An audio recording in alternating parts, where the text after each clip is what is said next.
পূর্ব মেদিনীপুরে মারিসদায় তৃণমূলে পঞ্চায়েত প্রার্থীর বাড়িতে আগুন, দরজা আটকে বাড়িতে আগুন ধরিয়ে দেওয়ার অভিযোগ বিজেপির বিরুদ্ধে। পুড়ে ছাই তৃণমূলের নেত্রী রেখা গিরির বাড়ি। ভোটে জেতার পর থেকেই সন্ত্রাস চালাচ্ছে বিজেপি, অভিযোগ তৃণমূল কংগ্রেসের। দলের কেউ যুক্ত নেই, অভিযোগ খারিজ করে পাল্টা দাবি বিজেপি। পূর্ব মেদিনীপুরে মারিসদার ছবি রেখেছে আপনাদের সামনে। তৃণমূলের পঞ্চায়েত প্রার্থী, তার বাড়িতে আগুন ধরিয়ে দেওয়া হয়েছে। দরজা আটকে বাড়িতে আগুন ধরিয়ে দেওয়ার অভিযোগ বিজেপির বিরুদ্ধে। পুরে ছাই হয়ে গিয়েছে তৃণমূলের প্রার্থী রেখা গিরির বাড়ি, একেবারে ছত্রভঙ্গ অবস্থা। ঋত্বিক প্রধান আমাদের প্রতিনিধি রয়েছেন আমাদের সঙ্গে। ঋত্বিক, ঠিক কি ঘটনা ঘটেছে, কি নিয়ে এই চাপানুতো? দেখো, যেটা হচ্ছে যে এটা কাফি 3 নম্বর ব্লকের লাউদা গ্রাম পঞ্চায়েতের ঘটনা এবং সেখানে যেটা দেখা যাচ্ছে যে আসন সংখ্যা মোট রয়েছে 20টি এবং গ্রাম পঞ্চায়েতের ফলাফল অনুযায়ী এই কিন্তু গ্রাম পঞ্চায়েতটি দখল করেছে তৃণমূল, কিন্তু 11টি আসনে জিতে এবং অপর 9টি আসনে জিতেছে যে বিজেপি।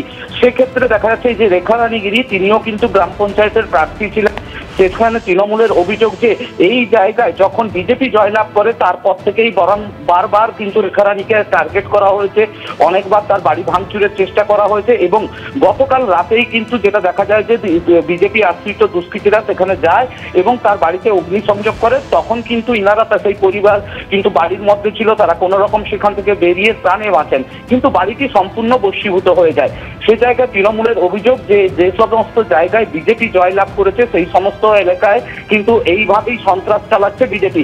যদিও বিজেপির পক্ষ থেকে পাল্টা দাবি করা হয়েছে যে এই ঘটনার সঙ্গে তাদের কেউ জড়িত নয়, কে বা কারা ঘটিয়েছে এই ব্যাপারে সুনির্দিষ্ট তাদের কাছে কোনো অভিযোগও এসে পৌঁছায়নি।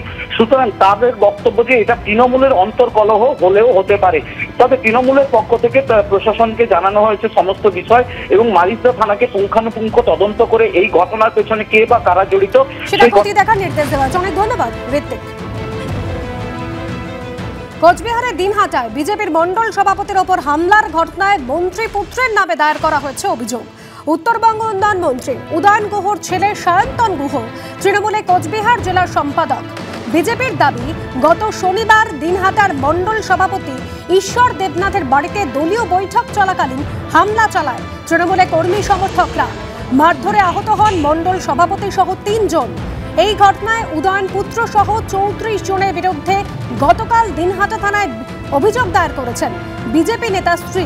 আর তৃণমূলে পাল্টা দাবি, ওই দিন বাড়িতে দুষ্কৃতীদের জড়ো করেছিলেন বিজেপি নেতা, উল্টে তার নেতৃত্বে তৃণমূলের মিছিলে হামলা চালানো হয়। আর এই নিয়ে থানায় অভিযোগ দায়ের করেছে শাসক দল।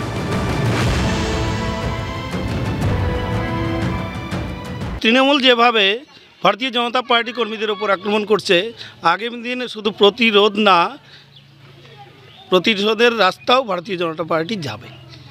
কারণ আমরা দেখছি বিভিন্ন জায়গায় কে চলে আমাদের যে কর্মী যারা নেতৃত্ব আছে থাকে না, তাদের সারা কুচবিহার জেলার সেখানে কেস দেওয়া হয়। আজকে উদয়ন ঘোষ নামে ছেলের নামে কেস দেওয়া হয়েছে। দেখে এত কথা, আমাদের ওইখানে তাপস ছিল না, তারপরে আমাদের জয় ঘোষ ছিল না, কলকাতায় আছে, তাদের নামও দেওয়া হয়েছে কেস। বিভিন্ন জায়গায় দেখেছি আমাদের এমএলএদের নামে তাদের কেস দেওয়া হয়। আর ওইখানে উদয়ন ঘোষ ছেলে তো ছিল সেইখানে, কেন তার নাম দিতে আপত্তিটা কোথায়?